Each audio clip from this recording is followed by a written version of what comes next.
Hello, Mary Beth. So I've said your name. So tell us a little bit more about you besides what's going to be in your bio. I guess I grew up in Central Jersey. That I don't think is usually in my bio. And I live in the San Francisco Bay Area now. I came to go to Berkeley for college and I just never left. Oh, So there's that. Let's see. I've been with my husband for 40 years. I don't think that's in my bio. It makes me sound old, but we did just have our anniversary. I'm retired now, which probably is in the bio, but it's sort of a very joyful time of life to be able to really focus on doing the things I want to do and be of service to the recovery community in a new way. So those are a couple things that probably you wouldn't have mentioned.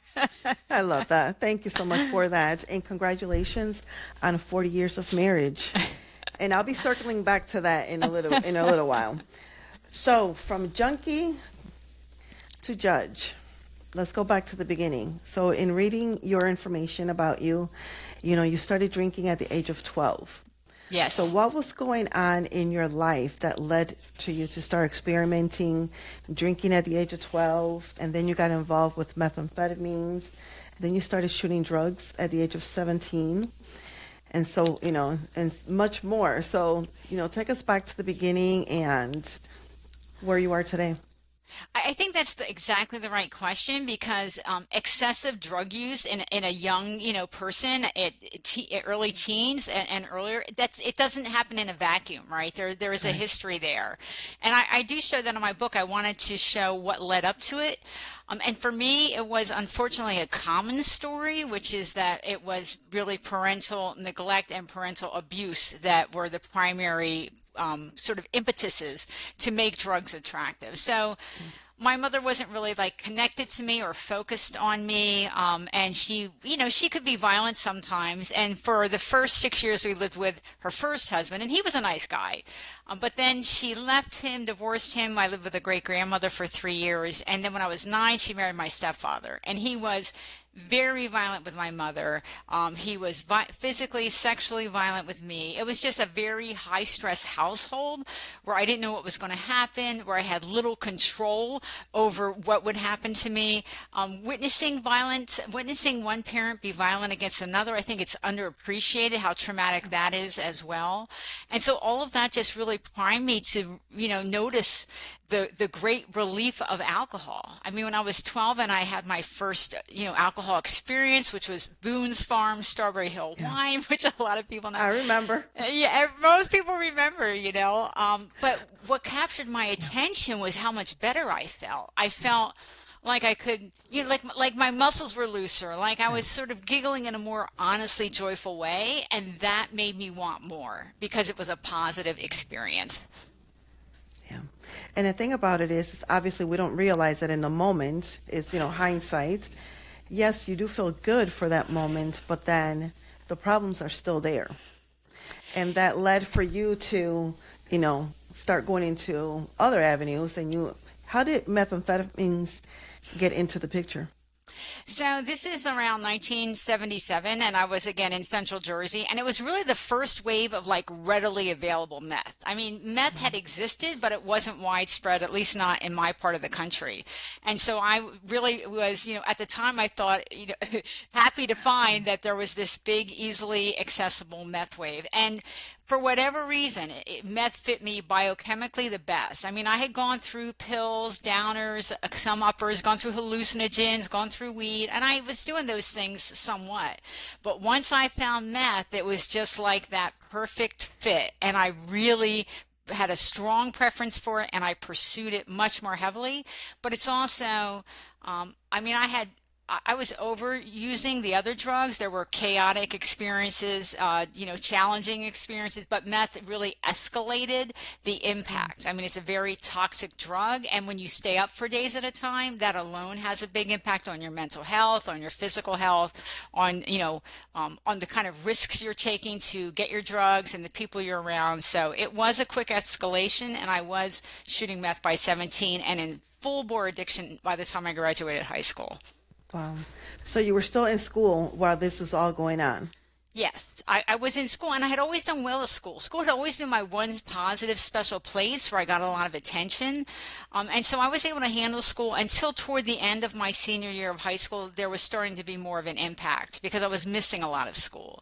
But, I went to college and by the time my grades started suffering a bit, I had already been accepted to college. And so when I left to come to California for college, I did better with the drugs for a couple years, but it didn't last. And in January of my senior year of college, in part due to some sexual assaults, a violent boyfriend, I started using meth again on a regular basis. And I didn't get sober till 32. So that's sort of the drug trajectory. Wow. So going back, through all of this, was there ever any reconciliation with your mother? Did that relationship ever, turn out to be the way that you desired? No, I mean, I learned sort of by absorbing from a young age that my mother wasn't really focused on me. I wouldn't have necessarily phrased it that way at the time, but I certainly felt alone, like I didn't have anywhere to turn. And that was really a bigger issue when the violence with my stepfather happened. I knew that there was nobody who was going to help me out of this. And plus he was abusive with her too. But even once I got sober, and my mother and I interacted with my mother until she died, but we never were close. And it wasn't so much about her behavior in my childhood, it's that she really never changed. And so she wasn't able to really ever be supportive. She wasn't really ever particularly connected to me or bonded to me, but I did interact with her until she died. So I had something of a relationship with her. Yeah. And in school, did anyone ever notice, what was going on? Because, alcohol is one thing, but meth, like you said, it changes you physically. I mean, alcohol does too, but meth is like a whole nother thing. Did anyone ever, question or anything like that? I mean, when I started missing school at the end of my senior year, I think one or two teachers asked me what was going on, and I was losing like a lot of weight. I was really looking exhausted and gray, but I just said I was having problems at home. And because I had been such a good student for such a long time, I just don't think they were expecting it. And so they didn't directly ask me about drug use. They didn't really bring that up. But there was one or two teachers who expressed concern about me missing. Suddenly, I'm missing a lot of school. Suddenly, my grades are dropping a little. Yeah. So you managed to get into college, but you still struggled. You started drinking at the age of 12, using drugs up to the age of 32. So 2 decades of alcohol and drug abuse. Yes. What was the turning point? At what point did you say, okay, Mary Beth, this is enough. Something has to change. Well, I will say that for many of us, it's not that clear cut. So Right. so what happened for me was that there were a lot of things were hitting me at the same time. So, for example, I couldn't hold a job anymore. I mean, I couldn't get to work. I was losing jobs, very quickly. If I held them for 6 months, or that was, relatively long time, Yeah. I was just physically debilitated, emotionally devastated. I felt trapped, and my partner, now husband, was ready to throw me out. And so it was sort of everything together that made me say, well, maybe I ought to go to rehab. But I did not go to rehab thinking I'm definitely getting sober, or, I'm going to change my life. I didn't actually believe it was possible for me to stop. I just thought maybe I can figure out how to do better, like how to do less. So it's common that people have to work their way towards a belief that they can actually get sobriety, and then do the work that will allow them to develop the skills so that they can maintain it. Yeah. And you created a individual, recovery plan. So walk us through that. Yeah, so when I went to rehab, and it's in '93, I was told that 12 steps was the only option. That's, Alcoholics Anonymous and Narcotics Anonymous and all of the Anonymous. Right. And that's a good fit for some people, but it wasn't the right fit for me. And so even in '93, I pulled a couple ideas from 12 steps, but I also found Women for Sobriety, which still exists. I found the Parent Organization for Smart Recovery and the Parent Organization for Life-Saving Secular Recovery, which I'm on the board for. And so what I did was, I mean, I read all the books for all the programs. I went to meetings for all the programs, but I was all, and I, in rehab taught me certain things that were useful, but I was always viewing myself as the decision maker in my recovery plan. And so, I mean, I was listening during the cigarette break during a meeting. If people talked about strategies or techniques, I was absorbing it, and I was always thinking, is this a technique I think will help me, and sort of filtering it like that. And today we would call that a personal plan or a patchwork plan. Those terms didn't exist when I got sober in 94, but today more people take that approach than did then. And I will say I just had 30 years of continuous sobriety, so I think I built a pretty robust platform. Yeah, and that's amazing too. Congratulations on that also, because, and I think that, and you can speak obviously more to this, but as someone who has struggled also personally with alcohol and experimented with drugs in my early teenage years, I had heard that once an alcoholic, you're always an alcoholic. Once a drug addict, you're always a drug addict. Number one, what's your take on that? And then also, do you start from the beginning, or do you start from where you left off? If you're someone that has that's been in recovery and then you get back into it. So there is some actually good data about who gets sober, and today we say sober for all drugs, like being off meth is sober, right? Okay. And I know a lot of people hear these data points like only 10% of the people succeed or 15%, and those data are usually in each effort, but in their lifetime. About 75% of the people who at one point had an addiction, which today we call a substance use disorder, 75% of them will eventually recover. So it's not as it's not such a situation of despair or hopelessness as sometimes people are told. And then as far as where to start, this is an important question, especially for newcomers. And so for me, you have to start where you are. So let's just say professionally. I had a Berkeley degree and good grades and an embarrassing resume from the past 10 years, right? I got sober, and I was not going to get hired for a professional career job. Like, nobody was going to hire me, but I wasn't ready either. My first job when I got home from rehab was a part-time, temporary, low-level administrative job. Because for me to get up and go to work every day on time and stay all the hours I was supposed to be there and do a good job and do it the next day and the next, I hadn't done that. I needed practice. I sort of needed to build up those skills. And so I do think, and when I talk to newcomers, I emphasize it's important to be realistic about where you are. But also, for most of us, we have to prioritize. And so, for example, my life was broken in many, many, many ways. Well, I couldn't start working on that whole list right from the beginning. I had to pick. I picked 5 things to work on because the list was too long. And so part of your early recovery plan often involves making priorities. What do I need to work on first? What are the 3 or the 5 things where I need to focus on now? Those other things, I recognize they need work, but they have to wait. They have to wait. Yeah. Yeah. And thank you for elaborating on that. So substance use disorder is something that you talk about. So for somebody that, is in the workforce and is struggling, what are some tips, some advice that you can give to that individual in their conversation with their employer? Yeah, so first of all, if you're going in for treatment for a substance use disorder, you are actually protected under the Americans with Disabilities Act. And so they really do have to allow you, they have to have a conversation with you and accommodate you in a reasonable way. Just like they'd have to reasonably accommodate you if you had another kind of disability. Now, don't get me wrong, that can be a challenge sometimes to get them to see it that way.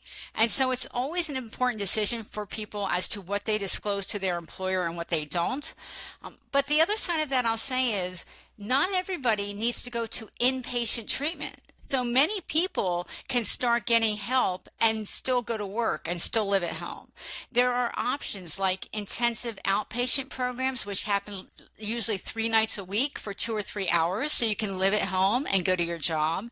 There are therapists who specialize in addiction or doctors who can get you medication. There are recovery coaches you can hire to help you through the process. And there are, of course, peer support groups like 12 Steps and LifeRing and others that are free and available in your community and or online. So it's not always necessary for everyone to inform their employer. Often you can avoid it if you're not going for inpatient care. And it is an important choice about when and if to tell your employer, because sometimes they don't understand that substance use disorder is a medical condition. They may have, judgments around it or view it as some kind of a issue about your character rather than the health condition that it is. So those are some things to know as far as what you might or might not want to say to your employer. Thank you for that. So you mentioned that when you first started in the recovery journey, that you realized that AA wasn't for you. How did you realize that? Because somebody, that might be listening, they might be like, oh, I've tried that before and the same thing. So how did you realize that? Yeah, so I'll preface it with this. It's not that all the people of faith go to the 12 steps, which has that higher power requirement, and all the people without faith go to the other options, which usually don't require a higher power. There are a lot of atheists and agnostics that can make 12 steps work, and there are a lot of religious and spiritual people in the other groups because they like the approach for reasons other than higher power. And so what I tell newcomers is, well, for me, I read the big book and I looked at the steps, and it just wasn't the right approach. I didn't really believe in a higher power, but also turning your will and your life over, that wasn't a comfortable idea for me. The powerless wasn't a comfortable idea. A lot of people don't like the sponsors. Some people love sponsors, but a lot of people aren't comfortable with it in 12 steps. 12 steps is very specific. You do these steps in this order. The other programs tend to have more flexibility and more focus on you as an individual. So some people are going to like one approach and some another. So for newcomers, I tell them just do the research. I had to go to the library because there was no Google, okay? But today they can do the research. And so if I was a newcomer and I was looking at the peer support, what's the right fit? I would look at 12 steps. I would look at LifeRing. I would look at SMART. I would look at Women for Sobriety, Recovery Dharma, and She Recovers. Those are the 6 largest, but there are also other options. But even those 6, if you read the philosophy and the meeting formats really vary a lot. One or two of them will typically sound like it's, the right fit, that it's philosophically the right fit, or that format sounds better. And the other thing is, you don't have to pick just one. You can do more than one program. So if you're finding some benefit in AA, let's say, but you're interested in finding out what the other programs have to offer, you can do that. You can do both. And so it's really up to you to find what's the right balance of different ideas for you. What about also incorporating therapy, especially because, you experienced a lot of trauma? How did therapy play a role, or if it did or didn't, in your life? Yeah, so when I got home from rehab, I always knew that my violence history, my abuse history, what today we would call trauma, I always knew that was underneath my drug use. And so when I got home from rehab, I knew that I needed a therapist with expertise in that area. And so I searched for one, and I really interviewed them. You have expertise with this. Here's my history. And so that was really critically important and necessary for me. And I'll say I was in mental health therapy for my PTSD, which I didn't even know I had, which for me showed up as severe anxiety. I was in therapy for much longer than it took me to get my substances under control. And that's typical. But also, you're right.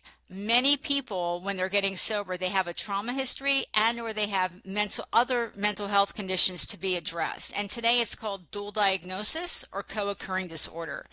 So you can look at treatment plans and ask them if they have dual diagnosis expertise. But many of us do combine therapy and or mental health medications and our substance use treatment at the same time. Yeah. Okay. And then you went on to become a federal judge. Yeah. So tell us about that journey.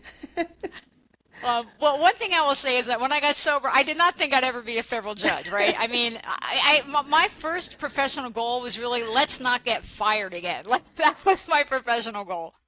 But it really is an example of that incremental movement forward, right? So my first job, as I said, was that part-time temporary job. And then my second job was a mid-level permanent full-time job. And then I got a job as a supervisor at a larger company, and I got a promotion. And then at 6.5 years sober, I went to Berkeley Law School. At 39 years old, I graduated law school when I was 42. And then I worked at a big law firm, and then I did class action work for the federal government. And at 20 years sober, I was appointed a federal judge. So it's not like this was an initial goal or this was what I was shooting for. It's really was about what's the right next step? What job do I want next? And what do I need to do to prepare myself so I can get that next job? And then step by step by step. It's amazing how far you can go in 3 or 5, but definitely in 20 years by just taking that approach. And something that you said is very key, and I want people to be able to hone in on that, is that you became a federal judge at the age of 42. No, a federal judge at the age of 53. I finished law school at 42. So you finished at 42, became a federal judge at 53. Yes. So for the individual that feels life has passed me by, it's too late, I'm too old, I'm too this, I'm too fill in the blank, what would you say to that individual?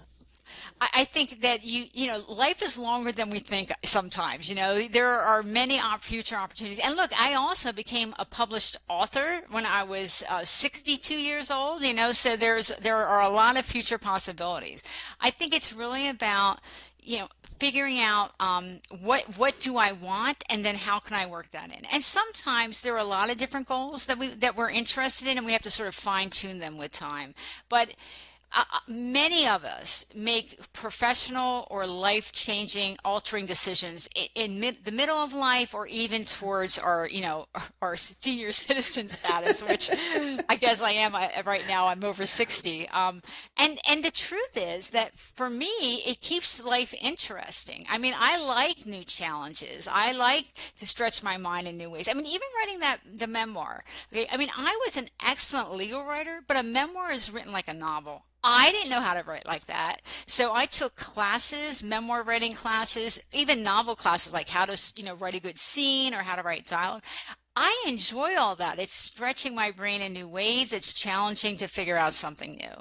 So, I mean, unless you're 80, you are not beyond the point where you can change your job, or at least, start working on something as a hobby, as a side project, which is how I started my writing. I love that. So you've already kind of started, the conversation about your memoir. What led you to say, I need to share my story publicly? Yeah, so when I was appointed a judge, it was really sort of a natural reflection time. Like, how the heck did I do this? I was shooting meth for 17 until 32. And so I started thinking about, could my story be of use? And so then I thought, well, if I'm thinking of writing a memoir, I should go read some memoir, right? So I did that. And what I noticed was a lot of memoirs, they start with the crazy stories of the drug use. They don't really show where it came from. And so I wanted to show where it came from. And then I do have the drug use stories, but then the last third of my book is my first 3 years of recovery.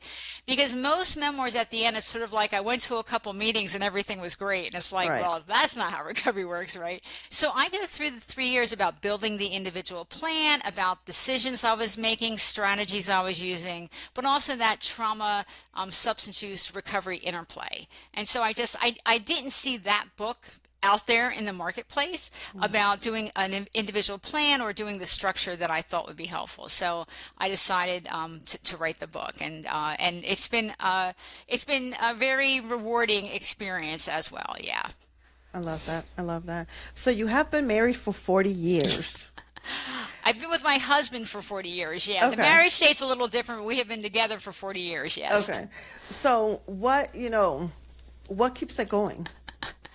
Well, I will say this.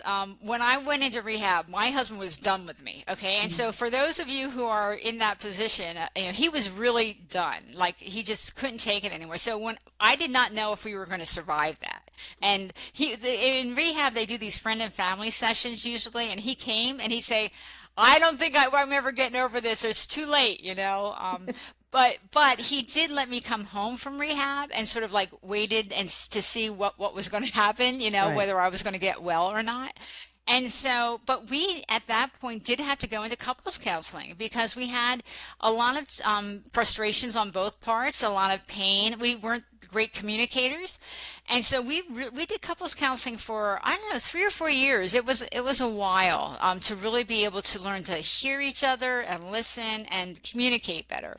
But also, once I was sober, I was able to be an actual partner to my husband, in a way that I couldn't be when I was on drugs. I was able to be fair, to take, to listen to him, to take into consideration his concerns or his viewpoint. We could negotiate, issues in a new way. And so, eventually, hopefully in a good marriage, you get to the point where you're sort of each other's best friend as well. Your goal is to be fair to both parties and to reach the decisions that are going to be in the best interest of both of you. In other words, you're not just self-serving, but you're really looking at the long term. But part of it was learning how to talk and how to listen. Yeah, very important. So, how are you healing your inner child? I did, so when I got home from rehab, I did individual therapy with a trauma specialist, and I was on mental health meds for a couple years as well, and then I went off. And then I think at about the third year of therapy, she put me in group therapy with other women with trauma histories. And that was like a whole new level of understanding and healing for me because they were further along in the healing process than I was, and I was able to learn from them. And so I stopped doing therapy after about 9 years, and I've gone back twice because there was some kind of a crisis, but not long term. So a lot of my healing happened then.